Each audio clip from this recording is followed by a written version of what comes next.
तो पिछले वीडियो में आपने क्वेश्चन नंबर 5 तक पढ़ लिए हैं। अब है आपका क्वेश्चन नंबर 6। आपको बताना है कि 3 अंकों की कितनी ऐसी संख्याएं जो 7 से विभाजित होती हैं। यानी कि हमें 1 से लेके पहले तो ये पता करना है कि 3 अंकों की संख्याएं कहाँ से लेके कहाँ तक होती हैं। जो 3 अंकों की संख्या होती हैं वो होती हैं 100 से 100, 101, 102, 103 ऐसे डैश डैश डैश डैश कहाँ तक 999 तक, क्योंकि उसके बाद आ जाएगा 1000, उसमें 4 अंक हो जाते हैं। तो अब हमें ये बताना है कि इन सभी संख्याओं में ये 100 से लेके 999 तक जितनी भी संख्याएं हैं उनमें से ऐसी संख्या बताओ जो 7 से विभाजित होती है, यानी कि जिनमें 7 का भाग पूरा पूरा जाता है, 7 से डिवाइड वो हो सकती है। ऐसी संख्या हमें अलग से निकाल के बतानी है कि ऐसी कितनी संख्याएं हैं। तो देखिए कैसे पता करेंगे। अब ऐसा तो नहीं है कि सब में अलग अलग डिवाइड करके पता करें कि कितनी होंगी। तो ऐसा करें, पहले इसकी सीरीज बना लें। कैसे? तो डिवाइड कर करके देखें अलग से। देखो 100 में डिवाइड करें, जैसे 7 से 100 में डिवाइड करेंगे 7 से 7 7 3 0 और 7 4 जा 20 है। कितने बचेंगे? 2। देखो डिवाइड नहीं होता, पूरा पूरा रिमाइंडर बच गया, 2 बच गया शेषफल। 101 में देंगे तो यहाँ पे आ जाएगा 1, तो यहाँ पे भी कितना आएगा 1। अब कितना बच जाएंगे 3, अभी भी नहीं जा रहा। अब जैसे 102 में दें तो यहाँ पे आ जाएगा 2 और यहाँ पे कितने बच जाएंगे 4, अभी भी नहीं जाएगा। और यदि यहाँ पे आ जाए 3 तो यहाँ पे कितने बच जाएंगे 5, अभी भी नहीं जाएगा। अब यदि यहाँ पे ले लें 4, 104 तो यहाँ पे आ जाएगा 4, यहाँ पे कितने बच जाएंगे 6, अभी भी नहीं जाएगा। और यदि यहाँ पे आ जाए 5 तो यहाँ पे भी कितना आ जाएगा 5, और ये पूरा पूरा चला जाएगा 5 बार। 7 5 जा 35। तो सबसे पहले जो होगा वो कितना होगा 105। तो सबसे पहले जो 7 से विभाजित होंगी, 7 से विभाजित जिनमें 7 से डिवाइड होगा कौन कौन सी होंगी? सबसे पहली वाली कौन सी होगी 105। उसके बाद 7 ऐड करते चले जाओ। इंपॉर्टेंट क्वेश्चन है, थोड़ा ठीक से देख लें इसको, कई बार आ चुका है बोर्ड में। 7 ऐड करते जाओ, अगली वाली कौन सी आएगी 112। फिर से 7 ऐड करो, कितनी आ जाएगी 119 डैश डैश डैश। अब लास्ट में देखो सबसे लास्ट वाली कौन सी होगी 999। देखा देखो 999 यदि मैं 7 से भाग दूंगा कितनी बार जाएगा? पूरा पूरा नहीं जाएगा। देखो 7 बन जाए 7, कितने बचेंगे 2 उतार लिया 9 का, और 7 का भाग देंगे 29 में, 7 का 28, 1 फिर से 9 और 7 दूनी 14, कितने बच जाएंगे 5। देखो डिवाइड नहीं जा रहा पूरा पूरा, तो कितने में जाएगा? ये जाएगा 994, यानी कि 994 में, क्योंकि यहाँ पे डिवाइड करेंगे ये आएगा 9 उतारेंगे और फिर ये आ जाएगा 19, नहीं 1 बचेगा, फिर आ जाएगा 4 और 7 दूनी 14। तो ये 142 देखो पूरा पूरा चला गया। तो सबसे लास्ट वाली कौन सी होगी 994। हम ऐसे देखे देंगे, सबसे पहले देंगे 999, फिर 998 में, फिर 997 में, 96, 95, 94, जोन सी में जा रहा होगा वो लास्ट में रख देंगे। तो यानी कि सबसे पहला जो फर्स्ट टर्म है वो तो हो गया 105, और जो लास्ट में आ रहा है सबसे अंतिम पद वो हो गया 994। इसका मतलब 105, 112 ऐसे करके लास्ट तक कहाँ तक जाएगी 994 तक। हम 7 से उन संख्याओं में विभाजित 7 से कर सकते हैं। अब ऐसे बताओ ये 1 2 3 ऐसे 994 तक कितनी संख्याएं हो गई हैं? यानी कि नंबर ऑफ टर्म, ऐसे पहला टर्म, दूसरा टर्म, तीसरा टर्म, पहला पद, दूसरा पद, तीसरा पद, ऐसे 994 तक कितने पद हो गए?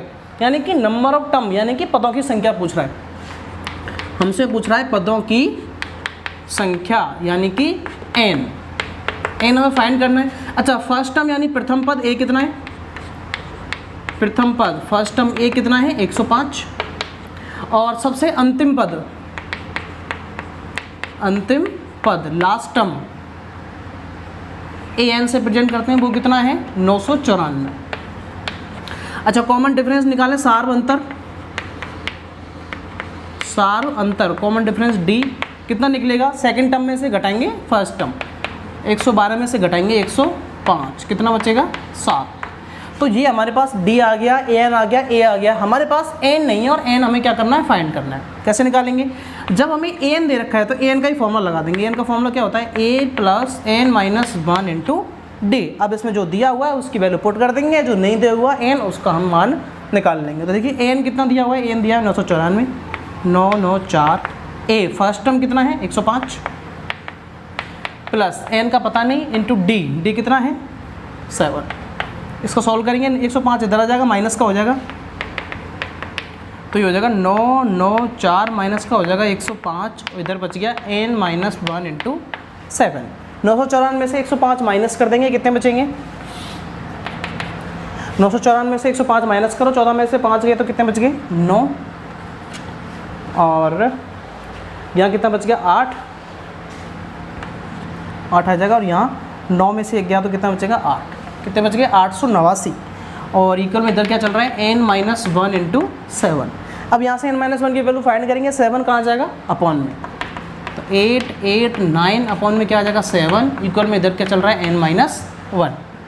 तो देखिए इधर चल रहा है n माइनस 1 इक्वल 7 से डिवाइड कर दो इसको, 7 एकम 7, कितने बच गए? 1, 18 हो गया, 7 दूनी 14, कितने बच गए? 4, और 7 49, 127। अब यहाँ से देखें n की वैल्यू फाइंड करेंगे, 1 ट्रांसफर होकर उधर जाएगा, पक्षांतर करेंगे, इधर माइनस का, उधर जाएगा किसका? हो जाएगा प्लस का। तो 127 प्लस 1, तो n की वैल्यू कितनी आ गई? 128। यानी कि इसमें टोटल 105 ऐसे 100 से लेके 999 तक 128 संख्याएं ऐसी होंगी जिनमें हम 7 का पूरा भाग चला जाएगा, मतलब 7 से पूरी तरह डिवाइड हो जाएंगे। तो ये हमें नंबर ऑफ टर्म पूछ रहा था, नंबर ऑफ टर्म आपकी यहाँ पे आ चुकी है। देखिए क्वेश्चन नंबर 7वां है कि समांतर श्रेणी 10 7 4 10 माइनस 62, ये माइनस 62 है, का अंत से 11वां पद ज्ञात कीजिए। अब पूछ रहा है अंतिम से, आगे से नहीं पीछे से पूछ रहा है। मतलब जैसे कि माना कि एक श्रेणी है 2 4 6 8 लास्ट में लिख रहा है 32। अब देखिए इससे ये पहला पद है, दूसरा पद है, तीसरा पद है, ऐसे ये अंतिम पद है, लास्ट पद। अब मैं कहूँ इससे पीछे से तीसरा पद क्या आएगा? पीछे से तीसरा पद 32, 32 के बाद क्या आएगा? 2 2 जो अंतर है वो 2 है, तो क्या आएगा? 30। इसके बाद क्या आएगा? 28। इससे पहले क्या आएगा? 26। ऐसे आते चले जाएंगे। तो यहाँ से तीसरा पद 1 2 3 कितना आ जाएगा? 26। तो ऐसे पूछ रहा है अंतिम से, यानी कि पीछे से बताओ, पीछे से 11वां पद क्या आएगा? जैसे सबसे लास्ट में क्या आ रहा है? 62। डिफरेंस कितने का है? 7 में से 10 गए तो -3, -3 का डिफरेंस है। तो इसमें -3 ऐड करेंगे, फिर -3 घटाएंगे, फिर -3 घटाएंगे, ऐसे जो पीछे से 11वां पद आएगा वो कितना आएगा? देखिए कैसे पता करेंगे। अब अंत से nवां पद निकालने का जो फॉर्मूला होता है, अंत से nth टर्म यानी कि nवां पद निकालने का फॉर्मूला, nवां पद निकालने का जो फॉर्मूला होता है वो होता है n माइनस 1 इंटू डी, यानी कि अंतिम पद माइनस n। यहाँ पे n है, कौन सा पद पूछ रहा है? कौन सा पद पूछ रहा है? 11वां पद। तो n का मान कितना है यहाँ पे?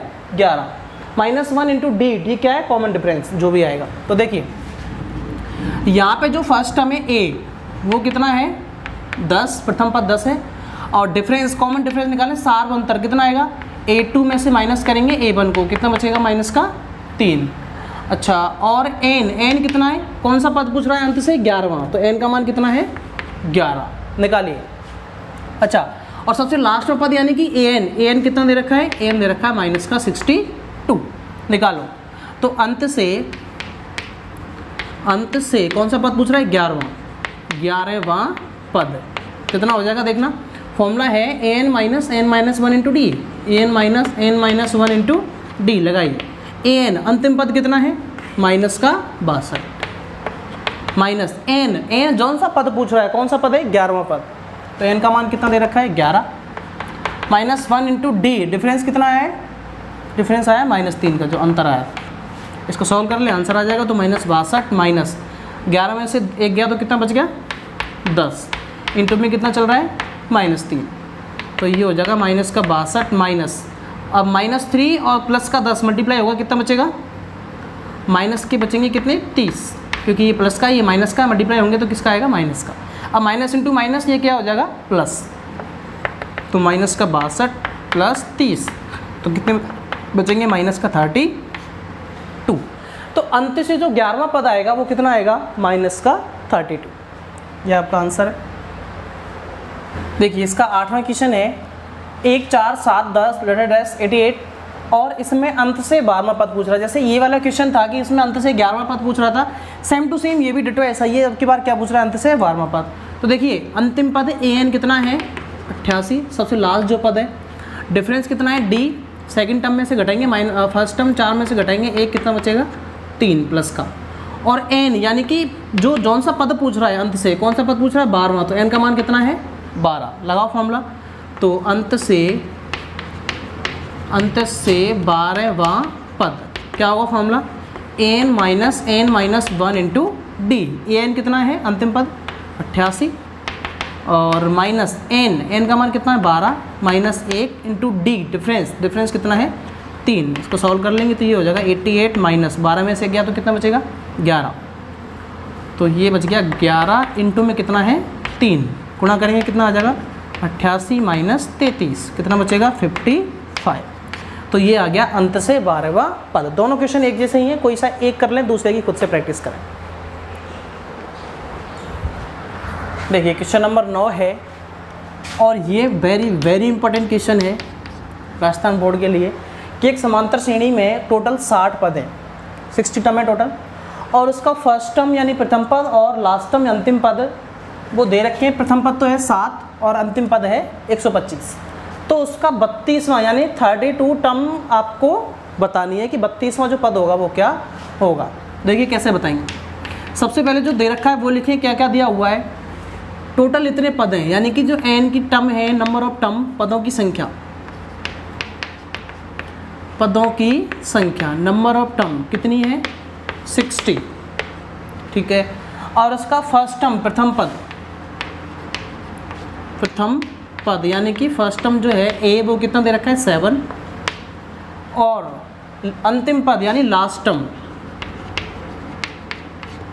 अंतिम पद लास्ट टर्म an वो कितना दे रखा है 125। तो आपको 32 टर्म फाइंड करनी है यानी कि 32वां पद निकालना है। तो 32वां पद यानी कि 32 टर्म का फॉर्मूला क्या होगा, a प्लस, अब 32 है तो एक कम हो जाएगा 31d, फॉर्मूला ये होगा a प्लस 31d। तो यहाँ पे a और d यदि हमें मिल जाए तो देखो a तो हमें दे रखा है, ये रहा a कितना दे रखा है 7। अब हमें ओनली d की ज़रूरत है। यदि हमें d और मिल जाए यानी कि इसका डिफरेंस एक सीरीज़ मिल जाए हमें और उस सीरीज़ का डिफरेंस मिल जाए तो हम आराम से दोनों को रख के यहाँ पे आंसर निकाल सकते हैं। यानी कि 32 जो टर्म है 32वां पद है वो हम आराम से यहाँ से निकाल सकते हैं। लेकिन उसके लिए हमें क्या करना पड़ेगा, यहाँ पे d का मान निकालना पड़ेगा कहीं से। a का मान हमें क्वेश्चन में दे रखा है, d और चाहिए हमें, तो हमें यहाँ पे कहीं से भी क्या करना पड़ेगा, d का मान निकालना पड़ेगा। यदि हमें यहाँ पे d मिल जाएगी तो आराम से a और d का मान रख के 32वां पद आराम से हम बता देंगे। अब देखिए d कैसे निकालेंगे। तो हमें an दे रखा है तो ऐसा करें an का ही फॉर्मूला लगा दें।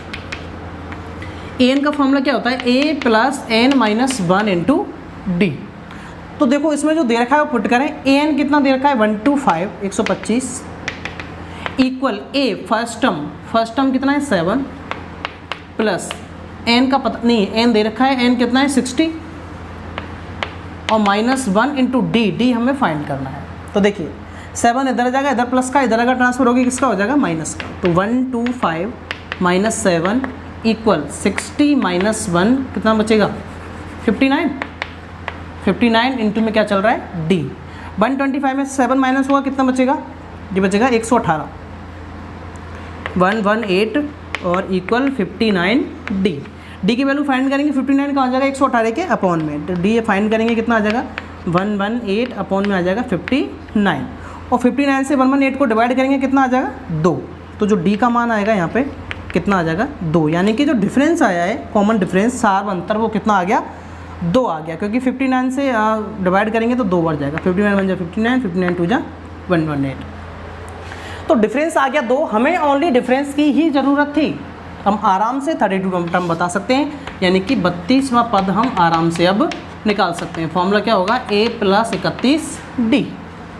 a रख दो, a कितना a दिया हुआ है 7 प्लस 31 इंटू डी, डिफरेंस कितना आया हमारा 2। इसको सॉल्व कर लें तो ये हो जाएगा 7 प्लस 2 बन जा 2, 2 3 जा 6, ऐड करेंगे दोनों को कितना हो जाएगा 69। यानी कि हमसे पूछ रहा था 32 टर्म और वो कितनी आ गई है 69। तो आपका आंसर है ये। देखिए 10वां क्वेश्चन है कि 4 संख्याएं समांतर श्रेणी में दे रखी हैं। यदि संख्याओं का योग जो है टोटल वो 50 दे रखा है सम, तथा सबसे बड़ी संख्या जो है वो सबसे छोटी संख्या की 4 गुनी है, तो आपको संख्याएं ज्ञात करनी है। देखिए कैसे करेंगे, बहुत इजी क्वेश्चन है। कि 4 संख्याएं समांतर श्रेणी में है, तो सबसे पहले 4 संख्या देनी रखी अपनी तरफ से, मान लेंगे कौन कौन सी हैं, a plus D, a plus 2d और a प्लस 3d। ये 4 संख्या हो गई और चारों संख्याएं किसमें हैं, समांतर श्रेणी में ले ली हमने। अब देखिए, अब हमें ये पता करना है कि जो संख्याएं हैं उन सभी का जो योग दे रखा है, सम, वो कितना दे रखा है, 50। तो चारों का योग कर दीजिए, a plus D plus a plus 2d plus a plus 3d, सबका जो योग दे रखा है वो कितना दे रखा है, 50। इसको थोड़ा सा सॉल्व कर लेंगे, 1 2 3 4, तो ये हो गया 4a प्लस d कितने हैं, 1 येरा, 2 येरे और 3 येरे, 3 और 2 5 और 1 6, 6d इक्वल कितना है, 50। दोनों में से कॉमन लेना चाहें तो 2 कॉमन ले सकते हैं, 2 कॉमन ले लेते हैं, यहाँ पर क्या बचेगा, 2a प्लस 3d इक्वल 50, 2 कहाँ चला जाएगा, बटे में, तो ये हो जाएगा 2a प्लस 3d इक्वल 2 बटे में चला जाएगा 50 के में, तो यहाँ कितना बचेगा, 25। ये आ गया आपका समीकरण number 1, 2a plus 3d equal आ गया 25। अच्छा, 4 संख्याएं थी, चारों किस में दे रखी है, समांतर श्रेणी में, और चारों का योग है वो कितना दे रखा है, 50। इसको हमने थोड़ा सा सॉल्व कर लिया। आगे देखिए, सबसे बड़ी संख्या कौन सी होगी इसमें, यही होगी, a प्लस 3d, तो a प्लस 3d सबसे बड़ी संख्या हो गई, ठीक है जी। सबसे बड़ी संख्या, सबसे छोटी संख्या की 4 गुनी है। अच्छा, सबसे छोटी संख्या कौन सी होगी, यही होगी, सबसे छोटी संख्या कौन सी हो गई, a, इसकी है 4 गुनी, यानी कि गुणा करना है कितने का, 4 का, यानी कि ये वाली जो संख्या है वो इस वाली संख्या में 4 का गुणा कर दें तो ये आ जाएगी। जैसे माना कि ये है 8 और ये है 2, तो इसमें 4 का गुणा कर देंगे तो इसके बराबर हो जाएगी।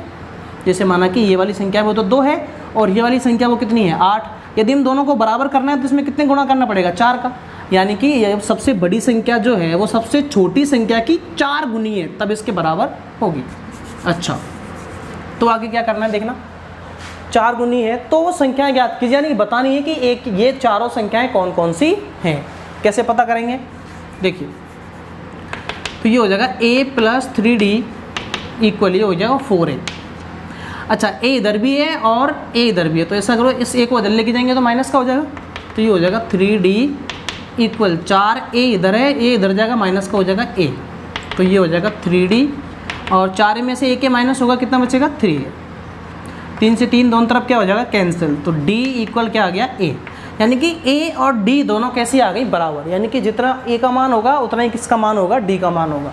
अच्छा, तो अब इसमें रखते जाओ, आंसर आता चला जाएगा। तो देखिए, सबसे पहला तो है a, इसमें रख के समीकरण 1 में रख के पहले तो इसका किसी एक को रख के मान निकाल लीजिए। तो देखो, a का मान समीकरण 1 में रखने पर, a का मान समीकरण 1 से, समीकरण 1 से, समीकरण 1 क्या है, 2a plus 3d, 2a plus 3d equal कितना है, 25। अब इसमें a और d दोनों बराबर आए थे, या तो a की जगह पर d रख दो या फिर d की जगह पर a रख दो, क्योंकि दोनों कैसे हैं, बराबर है। जैसे मैं d की जगह पे भी क्या रख दूं, a, जैसे 2a प्लस 3 इंटू d की जगह पे मैं क्या रख सकता हूँ, a, क्योंकि दोनों क्या है, बराबर है। तो इसकी जगह पे मैं रख दिया a, बराबर कितना चल रहा है, 25, 2a ये रहा, 3a ये रहा, 2a और 3a कितने a हो गए, 5a इक्वल कितना है, 25। अब a से भाग देंगे 5 का, तो a का मान निकालेंगे, 25 बटे 5 करेंगे, कितना आ जाएगा, 5, 25 हो गया, तो a का मान कितना आ गया, 5। जब a का मान 5 है तो d का मान भी कितना होगा, 5 ही होगा, d का मान भी कितना होगा, 5, क्योंकि a और d दोनों कैसे हैं, बराबर हैं। a भी 5 आ गया, d भी 5 आ गया। अब इसमें रखते जाओ और चारों संख्या आराम से निकाल लेंगे। तो देखो, फर्स्ट टर्म a कितनी होगी, 5। अच्छा, second term a plus d, a बराबर तो कितना आ गया, 5। अब निकालना हमें a प्लस d, 5 प्लस 5 कितना आ जाएगा, 10। अब निकालना है a प्लस 2d, तो 5 प्लस 2d, 5 दूनी 10, कितना आ जाएगा, 15। और अब निकालना है a प्लस 3d, तो 5 प्लस 5 दिया 15, कितने हो जाएंगे, 20। हमें 4 संख्या पूछ रहा था, चारों संख्या कौन कौन सी आ गई, 5, 10, 15, 20। ये आपका आंसर है।